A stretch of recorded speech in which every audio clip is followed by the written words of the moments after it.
Mbak Erina, rotimu yang seharga 400.000 Oh, itu sama dengan gaji guru honorer ya. 1 bulan. Di 5 tahun pertama bilangnya mau jadi pengusaha, pebisnis, tapi kemudian Nggak ikut politik gitu ya. 5 tahun berikutnya kedua bapaknya menjabat langsung jadi ketua umum. Ini adalah pesawat private jet gitu ya. Kemudian ada pembelaan dari Mbak Jelita JJ itu yang dia menyebut bahwa ya ini adalah sesuatu yang normal gitu ya.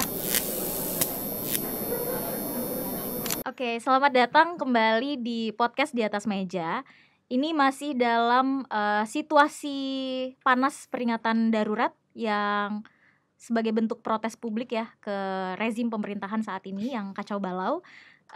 Kita hari ini mau membahas salah satu topik yang masih terus panas nih di media sosial, yaitu terkait dengan dugaan gratifikasi yang menyeret nama anak bungsu Presiden Jokowi dan istrinya, Mas Kaisang dan Mbak Erina gitu ya, yang sedang ramai sekarang dibahas di media sosial, platform apapun, bahwa ada fasilitas gitu ya yang diduga ini berkaitan dengan dugaan gratifikasi. Nah, menariknya teman-teman semua yang menyaksikan, informasi ini itu bermula dari postingan istri Kaisang. Iya, Mbak Mbak Erina Erina sendiri, dia posting jendela pesawat.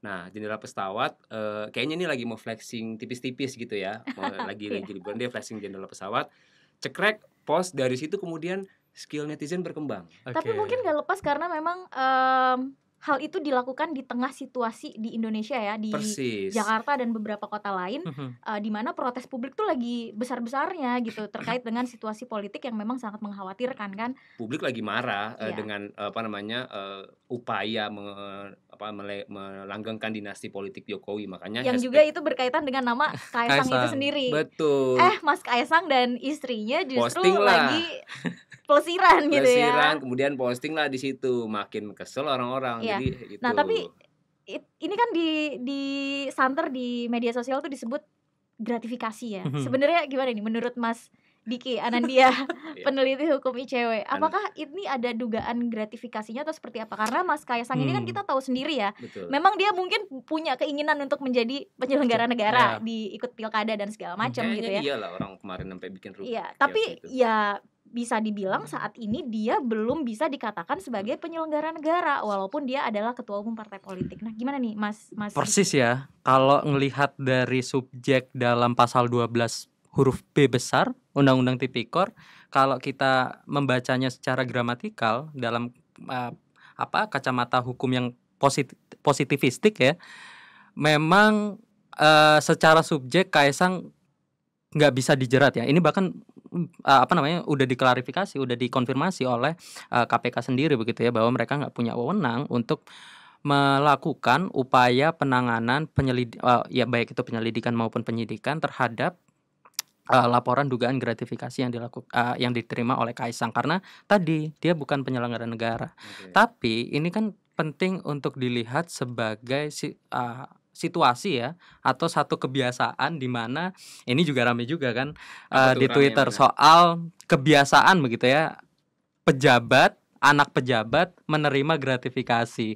Bahkan ini sempat ramai di media sosial, di mana ada satu orang begitu ya, menantu dari pejabat publik. Kita sebut saja Mbak Jelita JJ ya. Jelita JJ, menantu dari Agung Asri Putra, salah satu pejabat di Kejaksaan Agung, yang dia membuka kotak Pandora sebetulnya, bahwa kebiasaan menerima gratifikasi itu udah jadi kebiasaan. Hal normal gitu. Bahwa keluarga pejabat itu mendapatkan fasilitas cuma-cuma gitu ya. Betul. Dari pengusaha-pengusaha. Persis. Nah, walaupun saya nggak yakin dia tahu ini, bahwa ini ada patut dilihat sebagai gratifikasi gitu. Saya nggak tahu nih apakah dia memang mau spill spill the tea kalau kata spill keborokan keluarganya sendiri, atau memang dia polos aja gitu. Dia tidak tahu bahwa ini adalah sesuatu yang salah, ini bukan sesuatu yang keliru. Iya, kemungkinan besar opsi kemungkinan besar opsi yang kedua ya, dia nggak tahu ya bahwa itu sebetulnya bentuk gratifikasi. Tapi itu balik lagi ya soal potensi penjeratan Kaisang dalam menggunakan Undang-Undang Tipikor. khususnya dalam pasal gratifikasi itu yang kita kritik sebagai kelemahan substansi hukum yang kita punya sekarang. Karena tadi ada kemungkinan begitu ya, ada ini juga jamak terjadi bahwa ketika satu penyelenggara negara enggan untuk menerima gratifikasi, ya dia suruh aja anaknya untuk menerima Betul. gratifikasi gitu kan. Dan Nah, tidak bisa dijerat hukum. betul gitu. persis. Nah, seharusnya melihat situasi yang bisa dikatakan mendesak bahwa perlu ada perubahan substansi revisi Undang-Undang Tipikor yang kemudian melebarkan subjek sampai pada political Keluarga. exposed person ya, termasuk keluarga, yaitu menjadi urgent sekarang. Kita perlu untuk melihat beberapa praktik di negara lain lah. Australia itu bahkan punya instrumen hukum yang dia tidak hanya menjerat pejabat publik untuk Tapi tindak keluarganya pidana korupsi, tapi juga PEP-nya. Nah, sepakat dengan yang disampaikan Diki ya. Karena rasanya kalau misalkan kita misalnya gini ya, ada pejabat mau ngasih suap atau gratifikasi. Kalau dia mungkin lugu atau pura-pura atau nggak apa, mungkin dia kasih biasa seperti itu. Tapi kan kemudian ada pasti upaya-upaya untuk mengaburkan pemberian ataupun Mengakali suapnya hukum, itu, gitu ya. mengakali hukum. Betul. Tadi bisa lewat keluarga terdekat gitu ya, atau lewat istri, anak dan lain seperti. Nah, itu kemudian yang kita bilang menjadi celah atau potensi kelemahan dari Undang-Undang Tipikor dalam hal pemidanaan dengan pasar Undang-Undang Tipikor Tapi itu aku sendiri. rasa ini yang perlu dikritik juga juga etika dari keluarga pejabat itu sendiri ya. Iya. Dia kan harus melihat, katakanlah misalnya ini benar bukan berasal dari uang pribadinya gitu ya, tapi ini adalah pemberian dari pengusaha atau rekanan pengusaha gitu ya. Ini kan patut dilihat kenapa ya orang itu kok memberikan fasilitas yang sedemikian besarnya. Berapa tadi angkanya kalau dikalkulasi kalau menurut sewa netizen tuh 8,6 miliar untuk sewa pesawat. itu pulang tuh pergi itu ya. Iya. sekali jalan atau Oke. Enggak, sekali jalan kayaknya sih. Oke. Ya, nanti 8,6 kita bisa- miliar. kalau Nanti iya, kita bisa iya, cross check iya, lagi iya. ya. Cek lah ya. yang Iya, pasti iya. ada yang menghitung juga kalau Iya, mengkalkulasi. kalau itu adalah pesawat milik pribadi tidak sewa gitu ya, itu kisarannya angkanya bisa sampai 1,5 triliun harga dari private jet Nah, tadi tersebut. Almas bilang juga nih iya, yang etikanya juga harus diperhatikan, dan sebetulnya ini kalau tadi soal tindak pidananya kalau pakai definisi Tipikor mungkin tadi nggak masuk ya. Tapi kemudian ini banyak yang bilang juga, dan Ica juga sempat nyoroti soal konflik kepentingan, Al. Iya, etika tadi berkaitan dengan konflik iya. kepentingan ya. Jadi pejabat publik termasuk keluarganya harusnya dia punya sense menghindari situasi konflik of interest atau adanya pertentangan kepentingan gitu ya. Jadi harus punya sense mempertanyakan gitu, kenapa ya kok aku yang bukan penyelenggara negara tiba-tiba aku mendapatkan bantuan atau difasilitasi ini itu begitu ya. Jadi tidak menormalisasi itu. Jadi dia seharusnya ya harus mempertanyakan dan ini kan juga nggak dilarang untuk si keluarga pejabat publik itu kemudian mengambil langkah melaporkan ke dugaan gratifikasi itu ke Komisi Pemberantasan Korupsi. Itu benar nggak, Dik, bahwa dia sebetulnya Mas Kaesang walaupun tidak punya kewajiban, dia seharusnya kalau dia sadar bahwa ini ada potensi konflik kepentingan, dia bisa melaporkan itu ke KPK dengan dugaan gratifikasi. Nah, ada dua tadi ya soal bahwa ini tidak pantas secara etis ya. Karena tadi kalau misalnya tidak dimungkinkan dijerat secara hukum, yang dia mengatakan kalau hukum itu kan bicara soal benar atau nggak benar ya. Kalau etik itu bicara soal pantas atau nggak pantas. Tadi aku sepakat ya bahwa dugaan penerimaan gratifikasi itu kan pada dasarnya upaya oleh seseorang untuk melakukan tanam budi begitu ya, supaya di lain hari terbentuk upaya supaya rasa ingin membalas gitu di kemudian hari, balas budi untuk di kemudian hari. Nah, kedua soal indikasi konflik kepentingan ini juga menarik untuk kita telusuri lebih lanjut. Ini akan menjawab juga pertanyaan apakah kemudian Kaesang punya kewajiban untuk kemudian melaporkan dugaan gratifikasi ini ke KPK. Apakah ada konflik kepentingan atau enggak di situ? Nah, kalau dari balik lagi ini penelusuran netizen ya. Iya, luar biasa ya. Indonesia ini jago-jago osin mereka semua nih. Gimana Dik? Ya, ini bukan lagi soal cocokologi atau enggak ya, karena itu yang yang akan menilai itu pasti aparat penegak hukum. Nah, tapi informasi dari netizen ini kan satu hal yang kemudian harus ditelusuri soal ada indikasi konflik kepentingan bahwa dugaan yang pemberi gratifikasi ini kan salah satu perusahaan yang tergabung dalam SEA Group ya. SEA Group itu ada Shopee. Nah, kita lihat bahwa ternyata Shopee itu diduga punya beberapa proyek begitu ya di Solo. Ada 2 ya, Oke. 2 bangun apa? Persis. Nah, itu kan yang kemudian dilaporkan oleh salah satu dilaporkan dengan melampirkan adanya MOU ya, Memory of Understanding antara Pemkot Solo dengan Shopee untuk Iya, bikin Pemkot proyek. Solo di era Gibran ya, yang Persis. merupakan kakaknya Kakaknya Kaisang Kaisang. itu sendiri, kakak Nah. kandung. Jadi di situ tuh bisa kita bisa kita lihat dugaan Benang merahnya ya. konflik kepentingannya Iya, gitu. kalau kita tarik ke belakang ya indikasi konflik kepentingannya sangat kuat di sini kan. Iya, jadi secara etis seharusnya Kaisang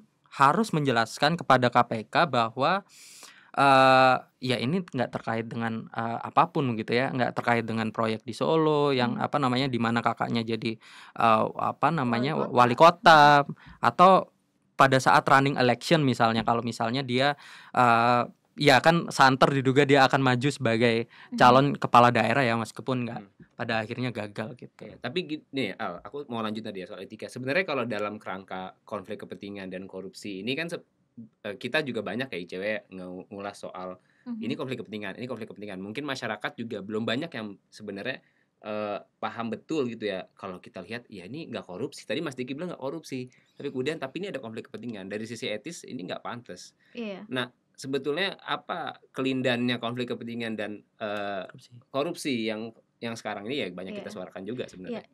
Jadi sederhananya konflik kepentingan itu memang tidak sama dengan korupsi gitu ya. Jadi ketika kita mengatakan Mas Kaisang ini ada pada situasi konflik kepentingan, itu kita tidak berbicara juga bahwa ini ada dugaan korupsinya gitu. Tapi ada situasi konflik kepentingan itu gitu. Jadi memang tidak sama atau tidak identik antara konflik kepentingan dengan korupsi, tetapi ada irisan dekat gitu. Bahkan banyak kasus korupsi yang terjadi di Indonesia, akar mula persoalannya itu adalah konflik kepentingan yang kemudian itu tidak tertangani dengan baik gitu ya. Penanganannya itu nggak tepat, tidak dihindari dan segala macam. Akhirnya dia berbuah pada persoalan-persoalan yang lain.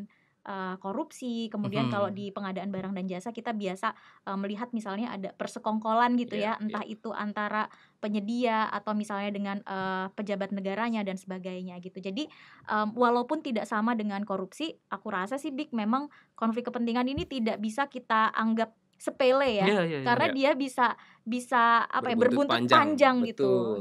Mungkin memang di sini nggak ada unsur korupsinya, tapi bisa jadi gitu jadi ke depan gitu ya, itu atau bisa jadi ini adalah petunjuk awal dari adanya korupsi itu sendiri. Dan apalagi ya kalau lihat ke konteks kasusnya Mas Kaisang, dia kan ada ambisi untuk menjadi kepala daerah ya. Ini kan akan jadi persoalan yang serius, menambah persoalan ketika hal-hal etis yang kayak gini itu kemudian diabaikan. Sekali lagi kalau dalam kerangka hukum kita mungkin melihatnya nggak melanggar, tapi ada etik beyond the law kalau beberapa orang banyak bilang gitu. Etika itu lebih lebih tinggi gitu kan. Nah, itu yang kemudian sebenarnya harus ditekankan oleh pejabat publik hari ini.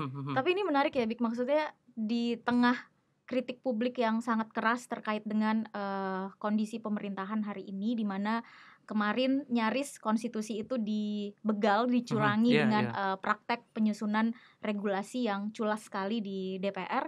Muncul tuh bermula dari foto jendela pesawat yang kemudian ditelusuri oleh netizen sampai ke dugaan bahwa ini bukan pesawat reguler, ini adalah pesawat private jet gitu ya. Kemudian ada pembelaan dari Mbak Jelita JJ itu yang dia menyebut bahwa ya ini adalah sesuatu yang normal gitu ya. Di situ kan netizen semakin semacam diberi petunjuk untuk memperluas pencariannya gitu ya, sampai akhirnya terbongkar dan sebagainya. Jadi memang di sini satu hal yang kita lihat masih menjadi fenomena di Indonesia, dan rasanya ke depan itu perlu dilakukan reform gitu ya, terkait dengan normalisasi pemberian fasilitas dari pengusaha kepada pejabat ataupun keluarganya. Dan tadi Diki mention sebetulnya memang di kerangka hukum kita ada kelemahan ya, bahwa gratifikasi itu yang menyangkut si penyelenggara negara itu sendiri, bukan pejabat bukan keluarga dari penyelenggara negara itu sendiri gitu ya. Tapi dalam kondisi yang banyak menimbulkan spekulasi gitu, ini menurut Mbak Almas dan Mas Biko kira-kira ada nggak sih kewajiban misalnya dari entah itu Gibran sebagai saudaranya maupun Jokowi sebagai bapaknya untuk menjelaskan kepada publik itu? Oh Ya, iya supaya biar etis aja gitu. Ya sudah seharusnya Iya, begitu, seharusnya apalagi Kenapa ini tuh? anak seorang presiden ya. Heeh. Ini kalau lihat cerita keluarganya Jokowi ini kan menarik ya. Hmm. Di 5 tahun pertama bilangnya mau jadi pengusaha, pebisnis, tapi Mhm. nggak kemudian ikut-ikut politik nggak ikut gitu ya. politik. 5 tahun berikutnya kedua bapaknya menjabat langsung jadi ketua umum. Hmm. Gitu. Nah, ketika melihat fenomena ini mencuat, terus kemudian juga banyak persoalan soal apa ya, melanggengkan kekuasaan dinasti, dan juga tadi banyak netizen yang bergerak di penelusuran X, ini ada dugaan gratifikasi dan macam-macam. Ini sebenarnya jadi ruang yang seharusnya dijawab oleh baik itu Presiden Jokowi maupun oleh Gibran. Oke. Karena pada saat itu konteks tadi Mas Diko udah ngejelasin ya, ada beberapa kelindahan tentang ini. Ada dulu perusahaan yang membuat MOU dengan kepala daerah yang pada saat itu adalah kakaknya sendiri dan lain-lain. Nah, saya kira ini sebenarnya penting juga disampaikan dari mana sebenarnya pemberian pesawat ini. Kan sampai sekarang masih jadi misteri itu. Oke. Berarti ada tanggung jawab moral dari Iya. Jokowi maupun Gibran untuk Persis. Ya, menurutku gini, kalau menyangkut Presiden Jokowi, dia kan adalah pimpinan tertinggi ya di Iya. Indonesia. Dia juga menjadi contoh dari pejabat-pejabat yang lain, Iya. baik itu di tingkat pusat ataupun di tingkat daerah. Ketika dia abai atau dia menormalisasi juga kejadian yang juga dilakukan menyeret nama anak-anaknya, ya ini juga bisa jadi sebagai contoh buruk bagi Iya. pejabat-pejabat dan keluarga pejabat lain begitu ya di bawah pemerintahan Jokowi, baik di nasional ataupun di daerah gitu ya, bahwa dilihat bahwa oh ternyata nggak Anak apa-apa presiden gitu aja loh, nggak anak apa-apa. presiden aja terima fasilitas sebesar itu tidak dipersoalkan gitu ya, apalagi di bawah yang mungkin juga bentuk gratifikasi kan beda-beda ya. Iya, Bisa iya, jadi memang memberi tiket konser misalnya, itu kan Iya, iya. bisa aja gitu. Tapi ya kalau kita melihat bahwa gratifikasi itu adalah pemberian hadiah dalam artian yang luas, ya juga bisa dikategorikan sebagai gratifikasi. Atau Dan- gini juga untuk memberikan gambaran soal bahayanya pemberian gratifikasi, soal balas budi dan lain seterusnya. Ya kita bisa lihat kasusnya Jelita JJ kan, di mana mertuanya merupakan aparat penegak hukum. Iya. Dan berdasarkan pengakuannya dia ketika ingin mertuanya ingin ke luar negeri, Difasilitasi. pengusaha-pengusaha itu berebut untuk memberikan fasilitasi dengan ya pasti bukan tanpa dasar, pasti bukan tanpa tujuan begitu ya. Jadi pengusaha itu pasti berharap di lain waktu gitu ya, di masa yang akan datang ketika dirinya punya persoalan hukum, ya pasti akan terbantu gitu. Nah, harapannya itu bisa dibantu lah. Jadi ada harapannya kepentingan bisa. yang dibawa. Atau itu justru adalah bentuk balas budi dari Iya, persis, kegiatan balas budi. yang sebelumnya yang dilakukan oleh si pejabat itu yang menguntungkan si pengusaha itu. Iya. Jadi memang benefitnya bisa di depan ataupun bisa Oh, di iya, betul. akhir gitu Iya, kan. dan apalagi konteksnya pejabat publik ya, istilah tidak ada makan siang gratis itu kan sebenarnya menjadi relevan ya. Ada sekarang makan siang gratis. Ada sekarang. Kok kesana ya arahnya? Artinya maksudnya pemberian dalam artian yang luas gitu ya ke pejabat publik, penegak hukum apalagi, itu kan sebenarnya ada indikasi balas budi yang diharapkan kemudian hari. Dan dari kasus statementnya si Jelita JJ ini sebenarnya jadi peluang loh buat penegak hukum kalau mau dikulik-kulik. Peluang untuk apa tuh? Untuk mulai melakukan penyelidikan, jangan-jangan kan tadi kita bilang kan. Dan yang menarik juga Kapus Penerangan Hukum kalau nggak salah ya di Kejaksaan Agung, dia menyebutkan bahwa apa yang dilontarkan oleh Jelita JJ yang kemudian mengalir ke dugaan gratifikasi yang diterima oleh mertuanya ataupun keluarganya yang lain, itu adalah urusan personal, tidak ada relevansinya dengan institusi. Itu menurut saya itu adalah pernyataan yang yang salah besar ya, karena pasti pemberian itu ya berkaitan dengan jabatan dia, dengan posisi dia di institusi negara tersebut gitu. Balik lagi tadi logika yang disampaikan oleh Biko dan Diki, apakah seorang pengusaha mau memberikan fasilitas secara cuma-cuma, yang lumayan itu gitu ya, secara cuma-cuma, apalagi kan disebut berebut ya, tanpa meminta. Kalimatnya itu berebut sudah, ya? enggak literally berebut sih, tapi tanpa diminta gitu iya, lah tanpa ya, diminta. tanpa diminta. ini jangan peluang terjadi di tempat-tempat lain sebenarnya besar ini. Besar, betul. Karena tadi bisa jadi kalau kondisi ini semakin dinormalisasi, apalagi diberikan contoh yang tidak baik dari anak presiden, ya ke depan aku khawatir ini akan Iya. terus berkembang gitu. Apalagi Mas Gibran mau jadi Wakil wakil presiden. presiden. Jadi Itu kakaknya ya? sebenarnya tidak hanya Pak Jokowi yang seharusnya mengklirkan ini ya, menjelaskan ini ya, mengambil sikap atas kejadian ini, tapi Mas Gibran itu sendiri. Iya, Selain dia kakaknya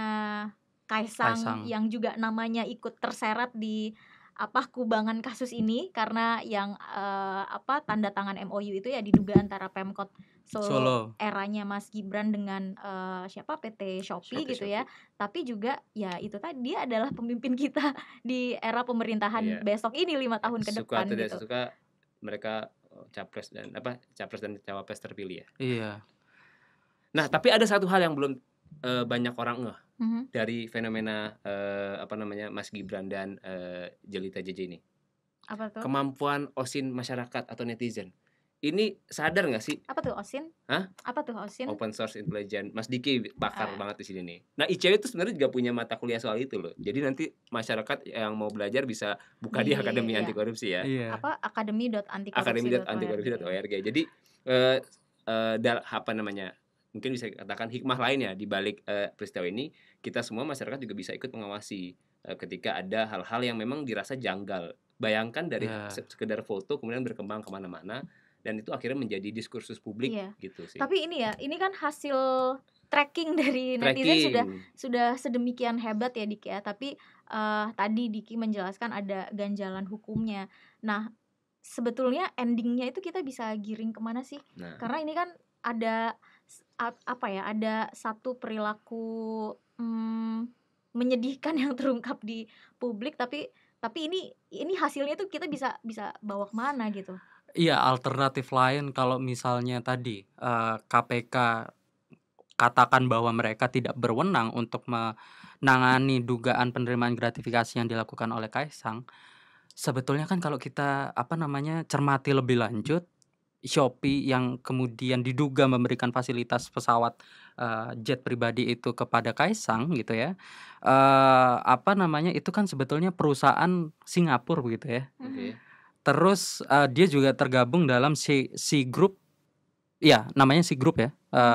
Ini besarnya C Group, yang kemudian C Group ini terdaftar sebagai pemilik sahamnya terdaftar di New York Stock Exchange. Artinya dia masuk dalam yurisdiksi Amerika. Sementara di Amerika itu punya satu aturan yang progresif soal FCPA. FCPA itu apa ya? Foreign Corruption Practices Act. Nah, itu kemudian memungkinkan untuk setiap perusahaan yang sahamnya terdaftar di Amerika untuk diberikan sanksi begitu ya, apabila dia terbukti memberikan gratifikasi persis. gitu. Oke. Gratifikasi Oke. suap. Berarti ini ya, sekarang kan ada publik juga yang mencoba mengexercise ya, Betul. melaporkan dugaan gratifikasi Mas Kaisang dan Mbak Erina ini ke KPK gitu ya. Kalaupun nanti KPK menyatakan wah kita nggak berwenang gitu atau tidak menindaklanjuti dugaan kasus ini, ya kita masih ada pintu-pintu lain ya. Yang penting adalah kita tidak ikut-ikut menormalisasi apa yang dilakukan oleh pejabat-pejabat ini atau keluarga-keluarga pejabat ini. Iya, atau kalau misalnya KPK mau lebih aktif dan progresif, seharusnya mereka juga bisa berkoordinasi dengan KPK-nya Australia. KPK Australia, KPK-nya Amerika. Dan Singapura juga CPIB. Betul. Ya, poinnya tadi ini kita tidak boleh menormalisasi ya pemberian suatu hal yang jadi kewajaran pemberian dari pengusaha pejabat, tapi ini adalah jadi hal yang harus kita kritisi dan juga menjadi perhatian semua pihak ya. Iya, sekaligus satu lagi sih, karena tadi Diki meragukan bahwa Mbak Jelita ini bukannya dia tahu ya, tapi bisa jadi memang dia nggak tahu nih kalau apa yang dia spill ke media sosial itu adalah gratifikasi. Sebetulnya rasanya pejabat publik kita dan keluarganya itu juga perlu di-educate gitu, perlu terpapar dengan hukum juga gitu, bahwa kalau mereka menerima satu servis dari pengusaha atau siapapun begitu ya, dan itu diduga bertentangan dengan jabatan dia, berkaitan dengan jabatan dia, ya itu harusnya ditolak atau diterima, tapi dilaporkan ke KPK gitu ya. Kalau nggak dilaporkan ke KPK, jangka waktunya berapa? 30 hari 30 hari. 30 hari ya, itu adalah gratifikasi yang dianggap suap gitu. Jadi sangat disayangkan ternyata rasanya banyak normalisasi itu, atau bahkan bukan hanya normalisasi tapi banyak ketidaktahuan ya, bahwa itu adalah sesuatu yang salah, sesuatu yang keliru. Betul. Oke, kayaknya sudah semakin panas, tapi sudah bisa kita cukupkan ya obrolan kali ini. Kita harus berterima kasih kepada Mbak Jelita JJ karena membuka kotak Pandora bahwa itu merupakan hal yang normal gitu.